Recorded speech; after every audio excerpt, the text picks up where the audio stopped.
শীতের দিন আসলে আমার না এই একটাই সমস্যা, ঘুম থেকে ওঠার সাথে সাথেই একদম টাফ কম্পিটিশান শুরু হয়ে যায় সূর্যি মামার সাথে।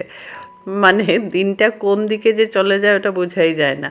তো আজকে তাই অন্ধকার থাকতে থাকতেই উঠে পড়েছি। উঠে যতগুলো মানে কাজ পেন্ডিং পড়েছিল অনেক দিন থেকে, যেহেতু উপরের তলাতে ঘরের কাজ চলছে, তাই কিছু কাজ মানে ওগুলোকে গাছের মেইনলি কাজগুলো যেগুলো ওগুলোকে মানে রেখে রেখে দিয়েছিলাম যে পরে হবে, ওভাবে করতে করতে দেখছি গাছগুলো একদম মানে খুব খারাপ কন্ডিশনে চলে গেছে। তো আজকে তাই পুরো দিনটাই মোটামুটি গাছের যত্নেই কাটিয়ে দিলাম।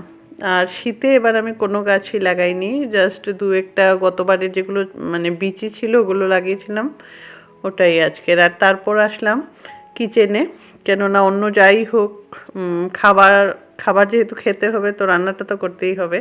তো ঝটপট আজকে কিছু একটু মানে যেটা করলে হয় আর কি। তো রান্নাটা করছি আজকে এই লাউ দিয়ে মাছের মাথা আর লাউয়ের যে বাকলটা ওটা দিয়ে একটা তরকারি, আর এটা হচ্ছে পনির, কি পনির, পালক পনির ভুলে গেছিলাম। আর এবারে দেখুন পেছনের যে সাইকেলটা উপরে যে কাজ করছে না লেবাররা, ওদের সাইকেলটা আমার এই গাছটার উপরে ফেলে দিয়েছিল, যার ফলে এটাকে রিপোর্টিং করতে হচ্ছে।